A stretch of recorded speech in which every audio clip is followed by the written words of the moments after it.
பக்கங்களில் ஒலித்துக் கொண்டே இருக்கின்ற திருப்பாவை.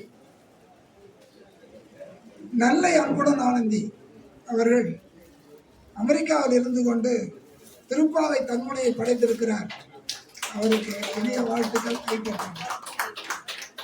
எப்படி நம்முடைய சிவராமசுந்தரி நாகமணி அவர்கள் தன்முனையில் வில்முனை என்கின்ற ராமாயண காவியத்தை கொண்டு வந்து தன்முனையில் எழுதினாரோ, அதே போல திருப்பாவைகளை கருத்தாக மையமாக கொண்டு இந்த திருப்பாவை தன்முனையை மிக அற்புதமாக எழுதியிருக்கிறார். இது பார்த்தீங்கன்னா ஒரு திருப்பாவையும் ஒரு பக்கத்தில் போட்டு அதுக்கு ஏற்ப 4 வரிகளாக அந்த திருப்பாவையினுடைய பொருள்களை மிக அருமையாக தன்முனை கவிதை வடிவமாக எழுதியிருக்கிறார்.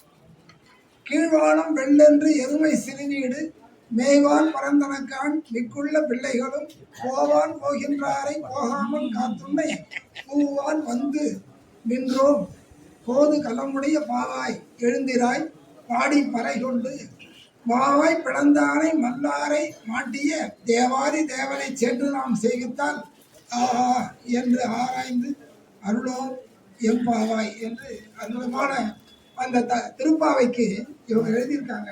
ரொம்ப அற்புதமாக எழுதியிருக்காங்க. ரொம்ப தெளிவாக இருக்கும். சிறு பிள்ளைகள் கூட இந்த திருப்பாவினுடைய பொருளை உணரும்படியாக தன்முனை கவிதைகள்.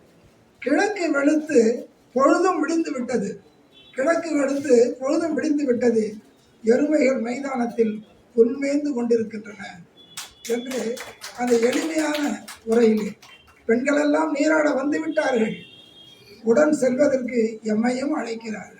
4 வரிதாங்க, அற்புதமான பொருள்கள். அவசரப்படுத்தும் அவர்களை உனக்காக தடுத்தோம், உன்னுடன் போவதற்காய் உன்னை அழைக்கிறோம்.